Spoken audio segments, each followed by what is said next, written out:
En la primavera de 1938, Franco se ve beneficiado, paralelamente a sus éxitos militares, por la evolución política exterior que va progresivamente decantándose a su favor. En Francia se ha acentuado la erosión del Frente Popular. En Inglaterra, la dimisión de Anthony Eden como secretario del Foreign Office tiene resonancia mundial y una repercusión muy directa sobre la política británica hacia la guerra civil. Le sustituye Lord Halifax. La dimisión se debe a discrepancias con el Premier Neville Chamberlain sobre cómo tratar con los dictadores fascistas. En relación con Italia, Eden considera que Mussolini ha incumplido las promesas y acuerdos previos. Ciertamente, el 1 de febrero, el mercante británico Endymion, que lleva carbón a Cartagena, ha sido torpedeado por submarinos italianos. El volumen de fuerzas mussolinianas en España tampoco ha disminuido.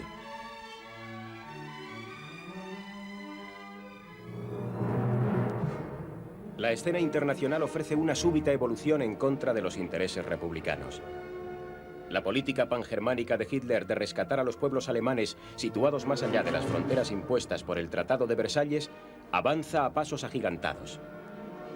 Tras unas semanas de presión sobre el gobierno austríaco y consciente de la neutralidad británica, Hitler da la orden de marcha a la Wehrmacht el 11 de marzo a las 20:45 horas para que invada Austria al día siguiente.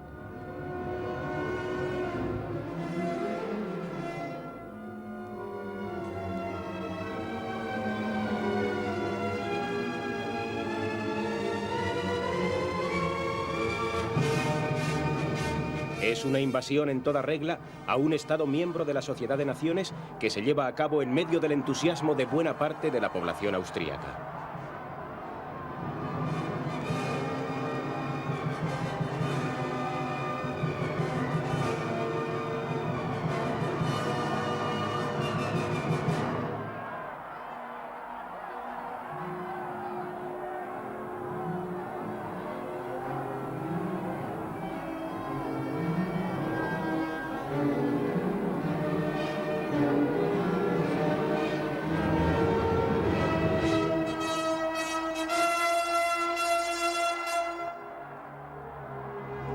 La República del Danubio queda incorporada al Tercer Reich y 15 días más tarde Londres acepta el hecho consumado. El Reino Unido no está dispuesto a afrontar una guerra con la Alemania nazi y confía en salvaguardar los intereses vitales británicos mediante concesiones a Hitler.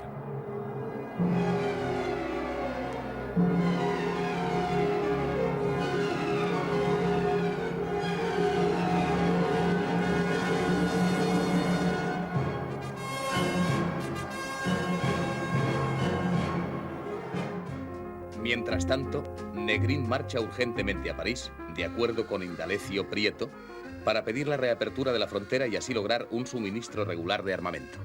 Francia, como los demás países europeos, está pendiente de la invasión de Austria. El 10 de marzo cae el gabinete Jotin y Blum forma de nuevo gobierno. El día 15, 72 horas después del Anschluss, el Comité de Defensa Nacional considera la posibilidad de intervenir directamente en España. Es un momento culminante. Sin embargo, la idea se rechaza. El temor a una guerra con Alemania e Italia, la falta de preparación militar de Francia y la actitud de Inglaterra desaconsejan toda escalada.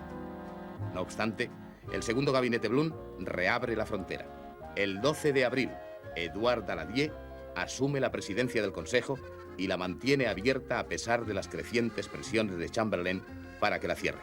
4 días más tarde, se firma el pacto anglo-italiano por el que Londres reconoce la anexión de Abisinia. El Negus ha perdido su trono.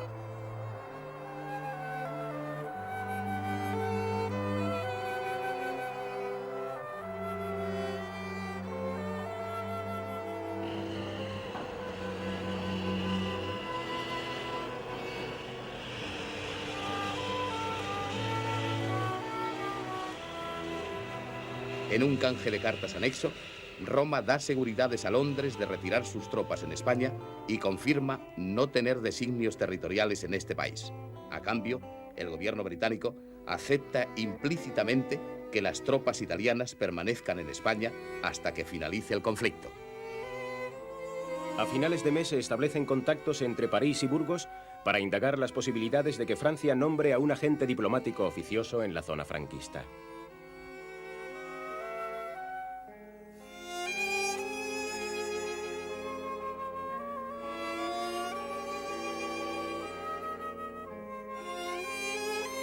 El gobierno de Burgos es reconocido por algunos estados, como el portugués de Oliveira Salazar, que lo hace el 12 de mayo. Pereira, embajador de Portugal en España, presenta sus cartas credenciales a Franco.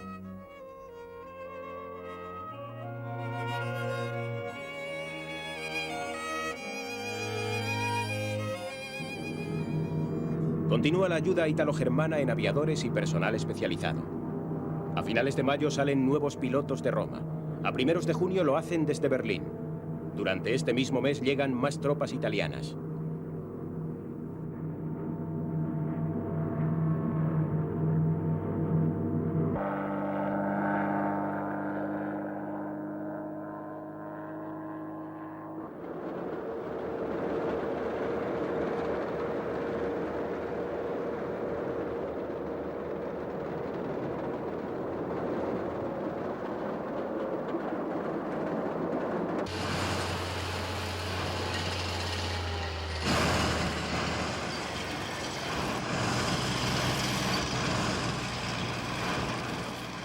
En este tiempo se producen numerosos envíos soviéticos.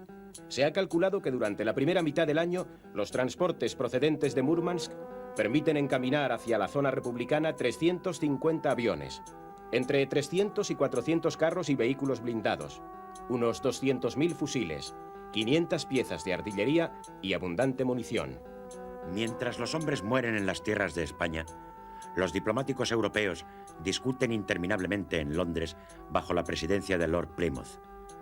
Finalmente, tras prolijas y numerosas conversaciones, el Comité de No Intervención aprueba el 5 de julio por unanimidad el plan de retirada de voluntarios. Pero falta lo más importante, el acuerdo de los contendientes. El tiempo pasará sin que la resolución se aplique totalmente. Las apetencias nazis en torno a Checoslovaquia repercuten negativamente sobre la causa republicana. El gobierno británico informa al francés que no puede contar con él en el supuesto de una crisis.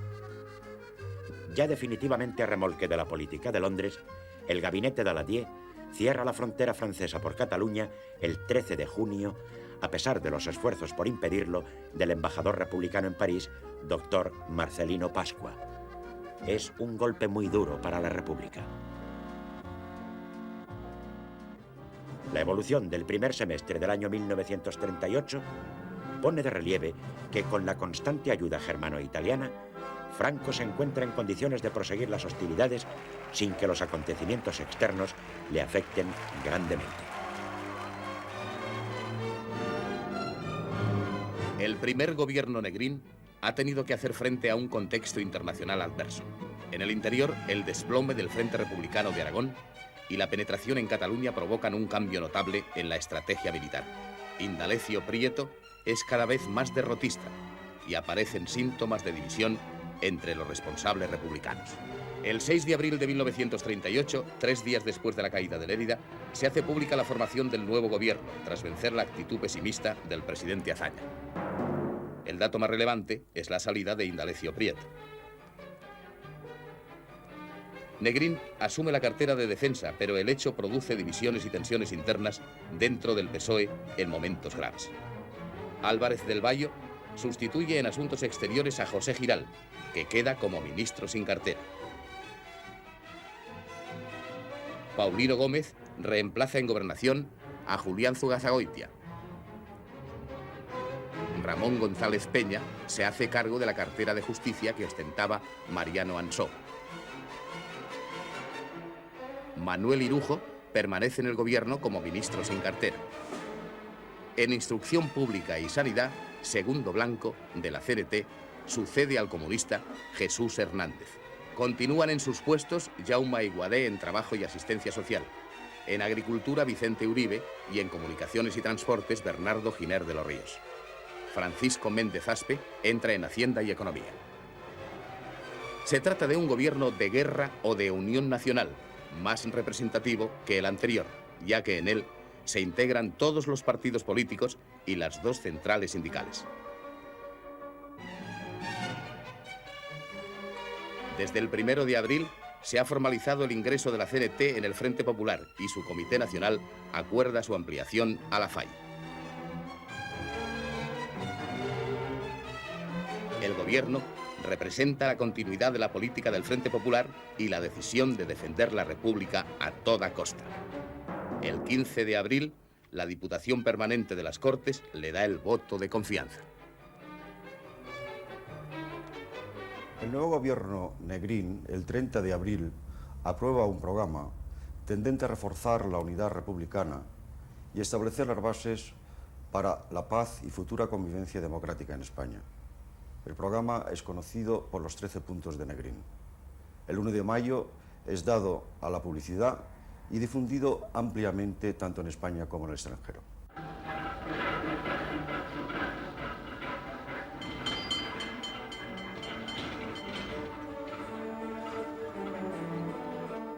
Punto número 1. La independencia de España.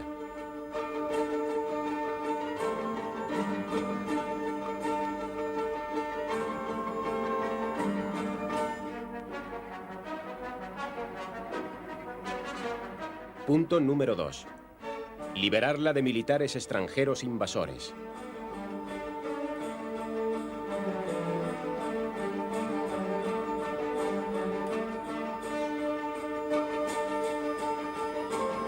Punto número 3.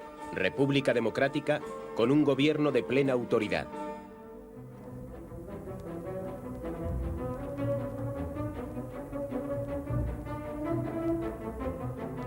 Punto número 4. Plebiscito para determinar la estructuración jurídica y social de la República Española.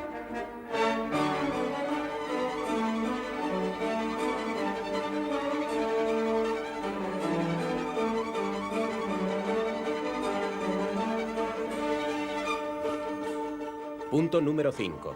Libertades regionales sin menoscabo de la unidad española.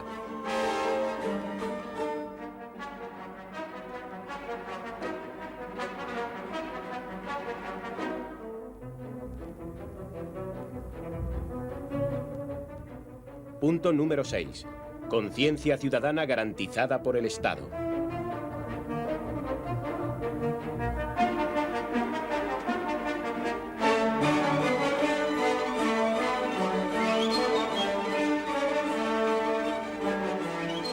Punto número 7. Garantía de la propiedad legítima y protección al elemento productor.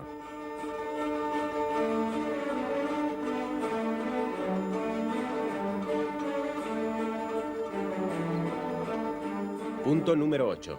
Democracia campesina y liquidación de la propiedad semifeudal.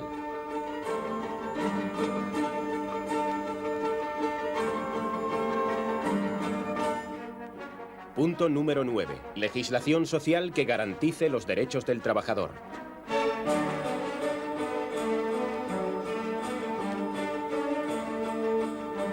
Punto número 10. Mejoramiento cultural, físico y moral de la raza.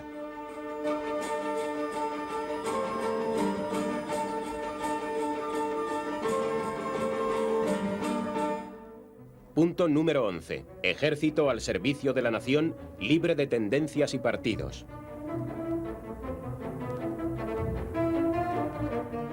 Punto número 12. Renuncia a la guerra como instrumento de política nacional.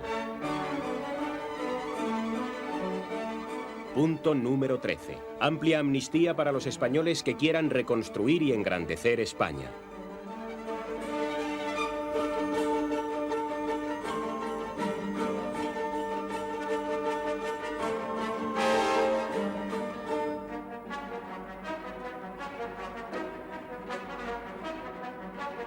A 2 años de su inicio, la guerra se muestra en todo su dramatismo.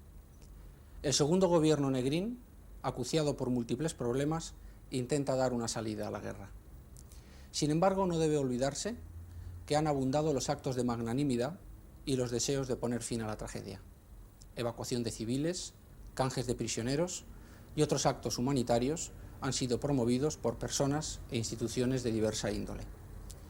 En el campo republicano, relevantes personalidades, plenamente conscientes de que la guerra supone un mal absoluto para España, han intentado detenerla desde el comienzo. Azaña no va a cejar en este propósito. Besteiro, que adopta una actitud pacifista, se va a mantener coherente con ella a lo largo de toda la guerra. Incluso Negrín va a intentar negociar, pero no desde posturas claudicantes. Es consciente del talante de sus interlocutores y del escaso margen de maniobra que le queda. No obstante, no está dispuesto a entregar media España atada de pies y manos al revanchismo de los vencedores. A su vez, vascos y catalanes van a intentar también negociar. Tal ánimo negociador no existe en el bando franquista. El general Mola había cerrado toda posibilidad de entendimiento desde el principio. Franco, por su parte, mantiene que no existe posibilidad alguna de tregua ni de compromiso y rechaza las proposiciones de paz de manera categórica. Solo contempla la rendición incondicional. La semilla de nuestro patriotismo regada con la sangre de tantas mártires hará fecunda la cosecha, de la cual las mejores espigas las hemos de depositar en el altar augusto de la patria.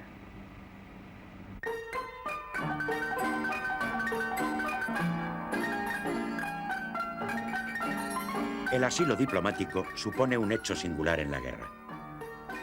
Son numerosas las representaciones extranjeras en Madrid que desde el primer momento del conflicto abren sus puertas a los refugiados. Estos, según los cálculos más ponderados, alcanzan la cifra de 8.000, de los cuales las 2/3 partes son mujeres, niños y hombres fuera de edad militar.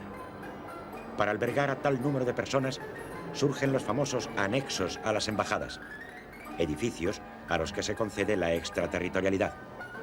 Gracias a ello, salvan la vida muchas personas. El gobierno republicano es respetuoso con las representaciones diplomáticas que generosamente practican con largueza el derecho de asilo. Se trata de una situación realmente excepcional, pues a pesar de que la práctica internacional no contempla tal derecho para los opositores a un gobierno reconocido, no se ponen grandes restricciones a la protección brindada por las embajadas. En esta labor destaca el decano interino del Cuerpo Diplomático acreditado en Madrid, Aurelio Núñez Morgado, embajador de Chile, cuyas posiciones profranquistas no contribuyen a unas relaciones más fluidas con el gobierno republicano. El derecho de asilo es casi siempre respetado, a pesar de que en muchos casos ampara acciones de espionaje y de mercado negro. Esta actitud no encuentra contrapartida en zona franquista.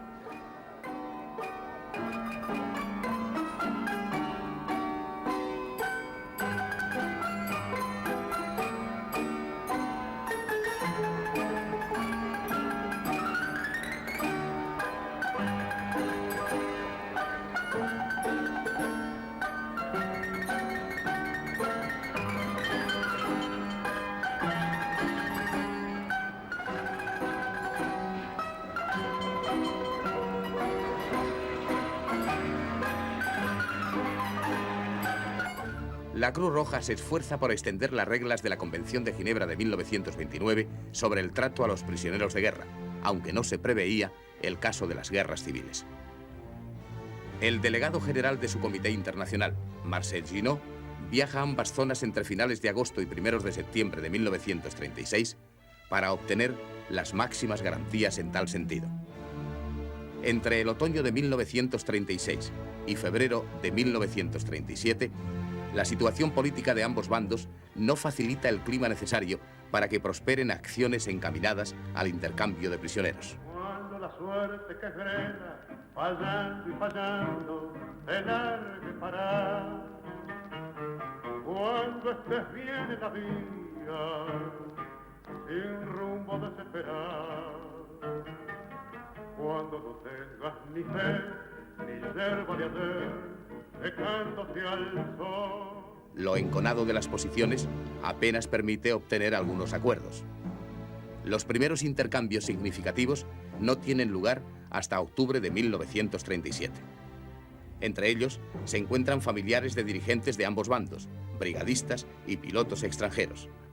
A lo largo de la guerra se canjean aproximadamente unos 1000 presos por cada bando. La mutua desconfianza impide una labor más fructífera. Se teme que los presos respectivos, una vez liberados, vuelvan a tomar las armas o sirvan a su causa de nuevo. Además del intercambio de presos, la Cruz Roja impulsa activamente los mensajes postales entre ellos y sus familiares. También contribuye con generosidad al establecimiento y desarrollo de los servicios asistenciales en ambas zonas.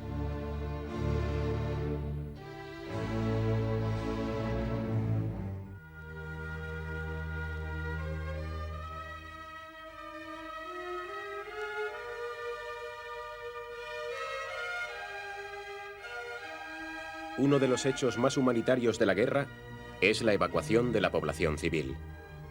Por encima de ideologías políticas, todos se esfuerzan por apartar de los horrores de la guerra quienes no han tenido culpa en provocarla: los niños.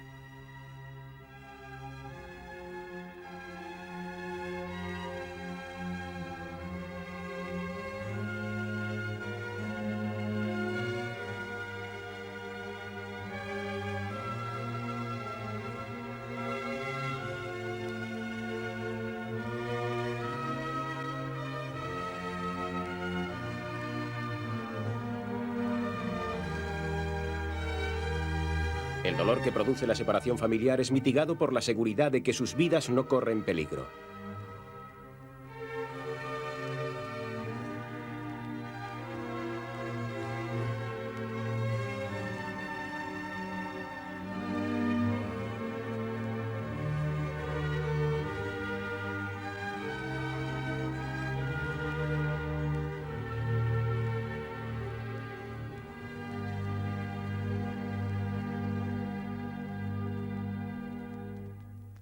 Los embajadores extranjeros, el cuerpo diplomático en su conjunto y la propia Sociedad de Naciones se interesan vivamente por los problemas de los refugiados. El gobierno británico ha negociado directamente con el gobierno vasco la evacuación por mar de la población civil, en su mayoría mujeres y niños. En la primavera de 1937, unas 30.000 personas salen de los puertos del norte con destino a Inglaterra y sobre todo a Francia.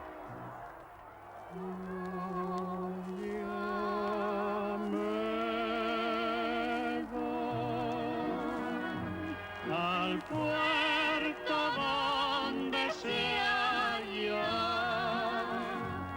la barca de oro que debe conducirme, yo ya me voy, solo vengo a despedirme. Adiós, mujer, adiós para siempre, adiós. No volverán tus ojos a mirarme, ni tus oídos escucharán mi canto. Voy a aumentar los mares con mi llanto. Adiós, mujer, adiós para siempre, adiós.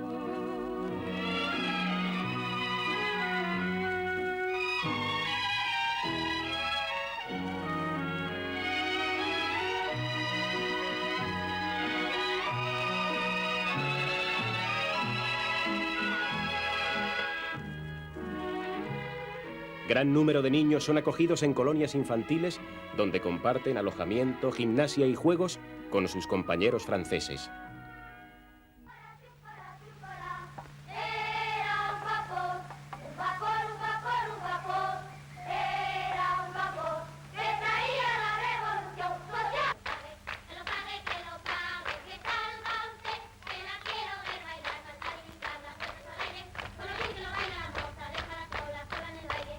La señora Cruz cansada en el baile, que lo baile, que lo baile, que lo baile. Y si no lo baila, me llevo a ti.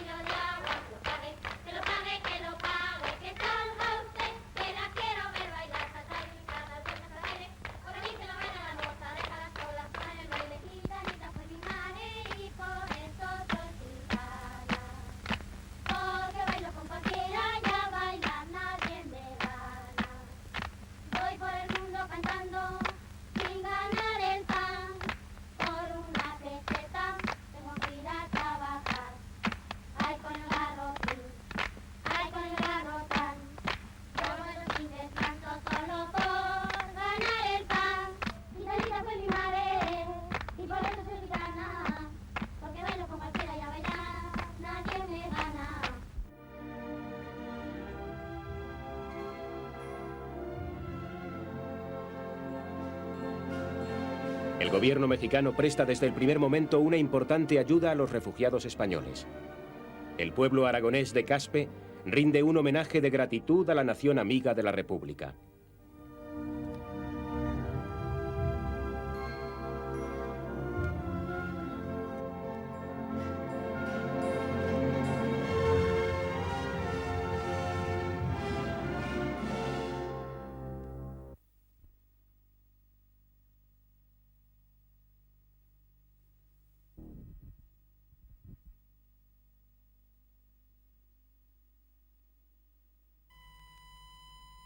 A lo largo de la guerra, diversos grupos de niños son enviados a la Unión Soviética.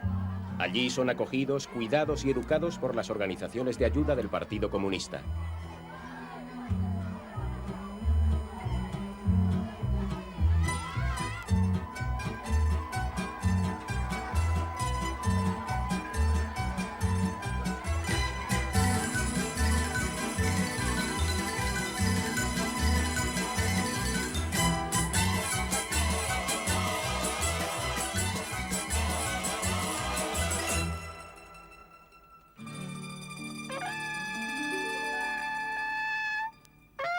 Este documental de propaganda muestra la convivencia de los pequeños españoles con sus compañeros rusos en la colonia infantil de Artek, a orillas del Mar Negro.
Las autoridades soviéticas se ocupan de que los niños reciban enseñanza en lengua española impartida por maestros españoles. Resumen, vemos que para multiplicar un número decimal por la unidad seguida de ceros basta correr en el multiplicando hacia la derecha la coma tantos lugares como ceros acompañen a la unidad. Niños, el que no haya comprendido que levante la mano. Os voy a hablar de Asturias, que está en la península ibérica. Aquí al norte de España está limitando con el mar Cantábrico, al sur con la provincia de León, al este con la provincia de Santander y al oeste con la provincia de Lugo. Asturias, patria querida, Asturias de mis amores, ¿quién estuviera en Asturias en algunas ocasiones? La nostalgia, el desarraigo y la adopción de una cultura ajena es el precio que muchos pagarán por salvarse de los horrores de la contienda civil española. Algunos de aquellos niños morirán en la Segunda Guerra Mundial. No pocos regresarán a España años más tarde. Otros harán de la Unión Soviética su nueva patria. Son los niños de Rusia.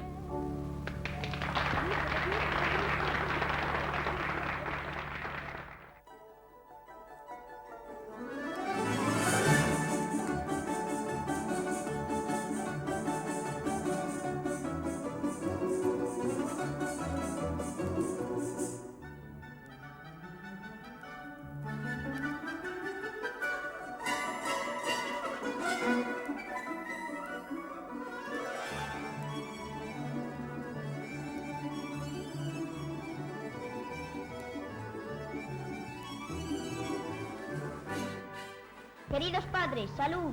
Con motivo del 20º aniversario de la revolución de este gran pueblo, nos facilita el poder comunicarnos con vosotros. Por este medio, os repito una vez más que estamos inmejorablemente, gracias al Partido Comunista que conduce a este gran pueblo a la grandeza moral y material de la cual es poseedor. Aquí estamos preparándonos con los medios que nos proporciona este magnífico país y la ayuda de algunos camaradas españoles. Nosotros estamos deseando que venzcáis a estos canallas fascistas para poder volver a nuestra querida patria. Salud a todo el pueblo español. Bernardo del Río. Otro importante aspecto del conflicto es el relacionado con la sanidad. Las epidemias, las enfermedades derivadas del hambre y el tratamiento de los heridos alcanzan singular relevancia en la retaguardia. Con el transcurso de la guerra, se intervienen todos los servicios públicos y privados. En ambas zonas no escapan a ello los médicos y las organizaciones sanitarias que son militarizados o vinculados a las necesidades bélicas.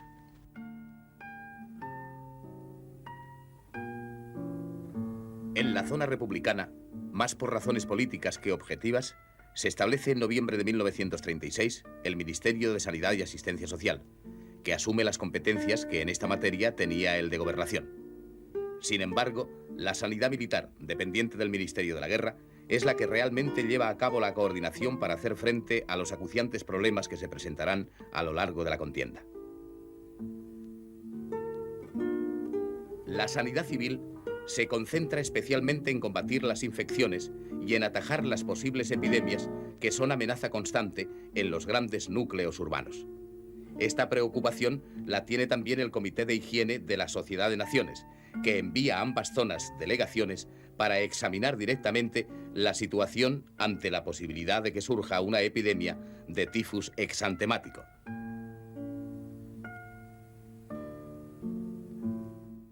Se crean los liberatorios de prostitución, en los que son alojadas aquellas mujeres que quieren encontrar otro trabajo a la vez que se inician en algún oficio.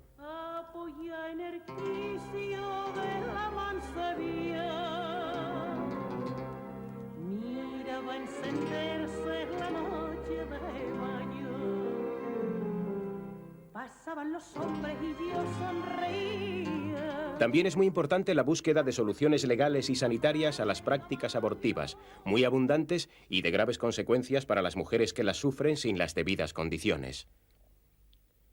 Se prepara un proyecto de decreto por el que se permitiría la interrupción voluntaria del embarazo, que en Consejo de Ministros defiende Federica Montseny contra la oposición de la mayoría del gobierno. En su lugar, en la zona republicana se servirán del decreto sobre el aborto adoptado por la Generalitat de Cataluña. Oh, verde, verdes como la vaca.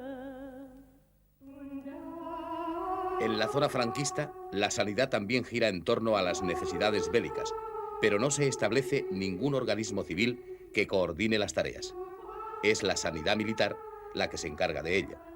De hecho, se respetan las prácticas y organizaciones sanitarias tradicionales con la muy importante colaboración de las órdenes religiosas femeninas. En 1937 se crea la Inspección General de Servicios Femeninos Hospitalarios.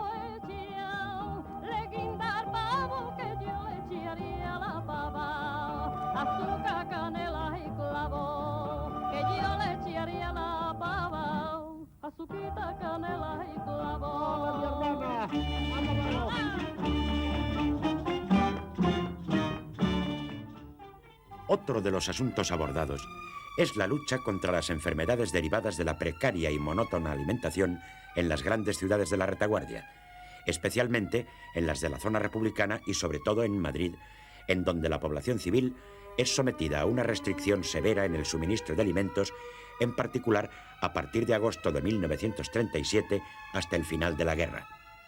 Los cálculos de los registros de suministro de alimentos indican una aportación media de 1.060 calorías por día desde aquella fecha hasta febrero de 1939. El punto más bajo se alcanzaría en diciembre de 1938, cuando el régimen diario es del orden de las 770 calorías. Para orientación, puede señalarse que los niveles normales de necesidades calóricas suelen oscilar de 2.400 a 2.800 para los hombres y de 2.000 a 2.200 para las mujeres. Durante el segundo invierno de la contienda, la mayoría de los pacientes tratados padecen pelagra con diversos trastornos neurológicos. Se trata del cuadro clínico del edema del hambre, que también aparece en otras poblaciones castigadas por la guerra.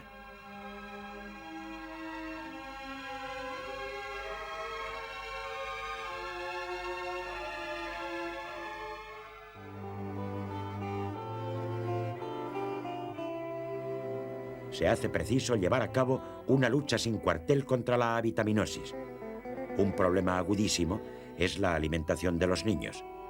Ante el creciente déficit de leche condensada, se llega a aconsejar el consumo de bocadillos de aceite de hígado de bacalao y levadura, resolviendo a la vez el problema del hambre y evitando algunas carencias vitamínicas.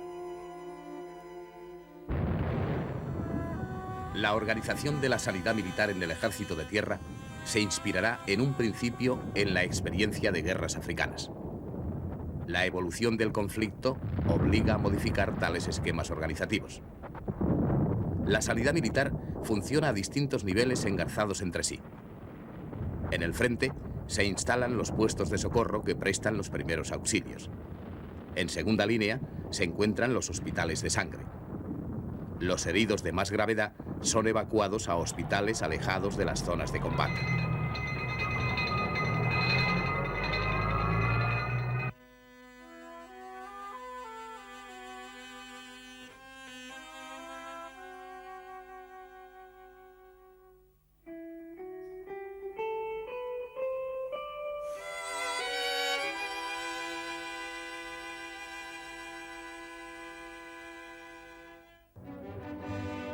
En la Armada, la sanidad estaba concebida para los tiempos de paz, pero la guerra hace cambiar la organización clásica. En la zona franquista se crean nuevos hospitales. Además de los de El Ferrol y San Fernando, se organizan otros a medida que los exigen las necesidades, como los de Ribadeo y Marín. Se instalan modernos equipos quirúrgicos a bordo de los cruceros Baleares y Canarias, y se habilita el Ciudad de Palma como buque hospital con la misión de recoger a heridos y enfermos para su traslado a la retaguardia.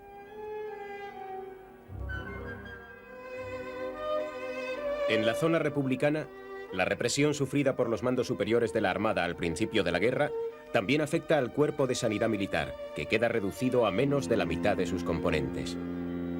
La penuria del personal sanitario es notable. El jefe de la flota republicana, almirante Buiza, ya se quejaría el 31 de julio de 1937 de la falta de médicos en los buques. Será necesario dictar normas para que los practicantes se hagan cargo de la sanidad en los destructores.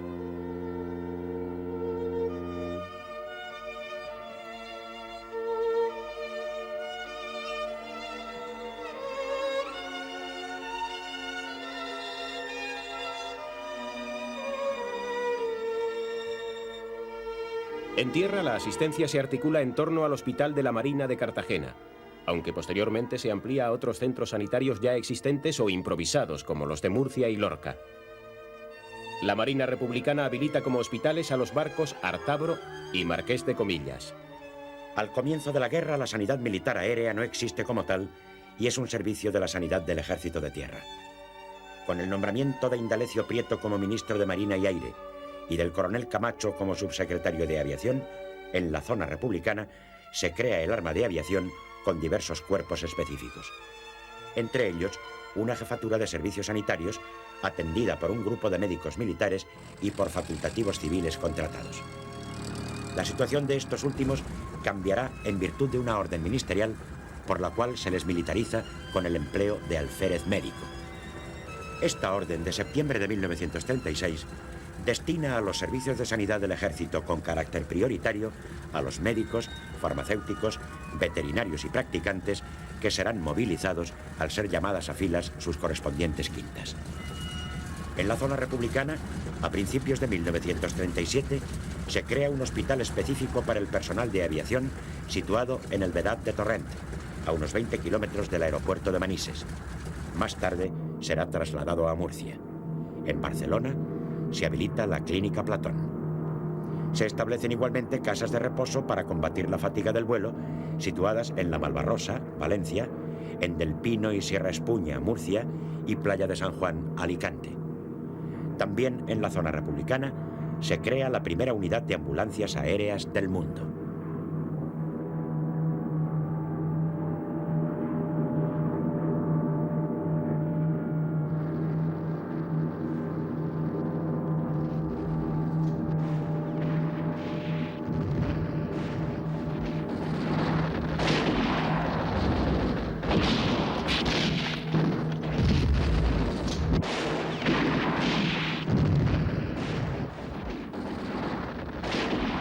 En la zona franquista, la sanidad aérea, aún rudimentaria, depende del ejército de tierra, aunque operativamente irá gozando de creciente autonomía. Su principal centro hospitalario está ubicado en Sevilla, donde también se utilizan ambulancias aéreas.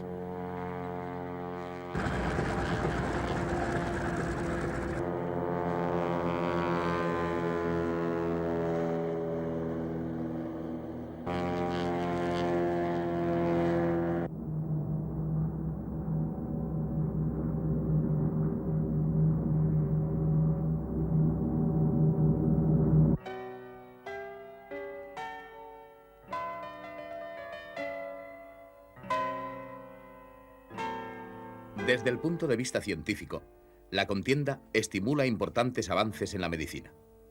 Al principio, había un notable desconocimiento sobre heridas de guerra y no existían ni antibióticos ni ciertas técnicas quirúrgicas y de anestesia luego comunes.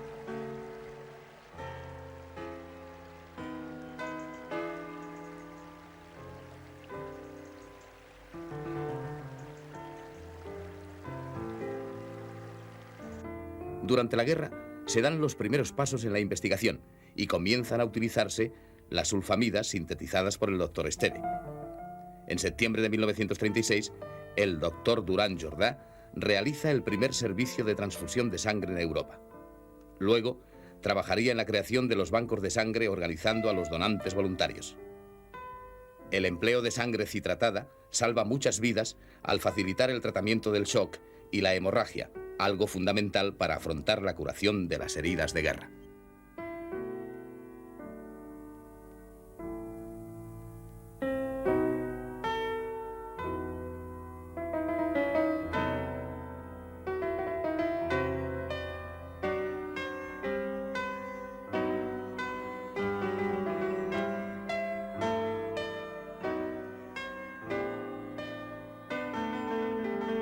Dentro de la cirugía bélica, la traumatología es sin duda la principal beneficiaria, ya que las heridas abdominales por bala y metralla, las infecciones, la sepsis o las gangrenas aún no podían ser combatidas con antibióticos y causaban una mortalidad considerable.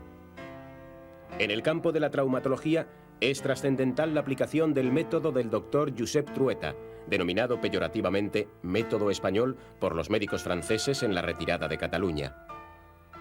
El método había sido iniciado por el doctor Bastos Ansart a partir de la técnica de Friedrich, pero el doctor Trueta, en centros hospitalarios de Cataluña, tiene el mérito de investigarla y sistematizarla con gran rigor científico y divulgarla con mucho entusiasmo.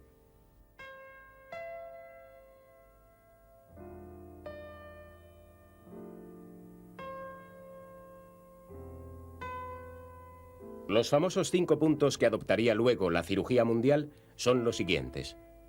Punto número 1. Tratamiento quirúrgico inmediato. Punto número 2. Limpieza de la herida.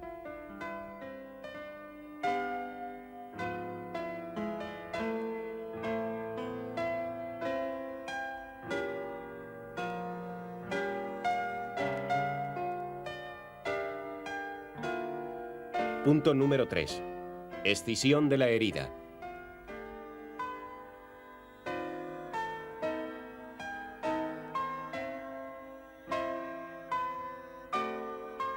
Punto número 4. Drenaje.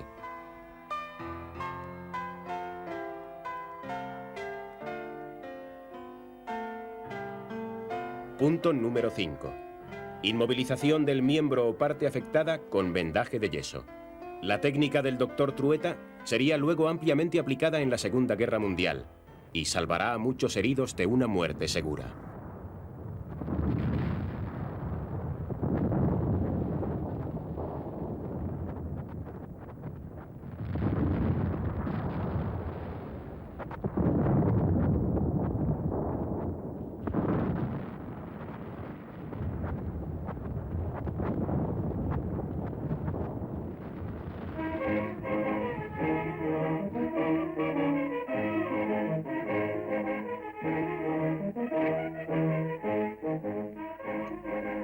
La guerra, como toda tragedia, acumula claros y oscuros.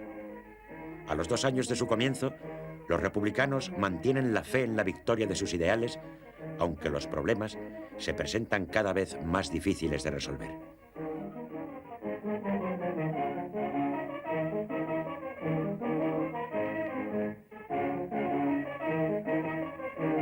La República, a medida que pasan los días, no dependerá ya de sus propias fuerzas.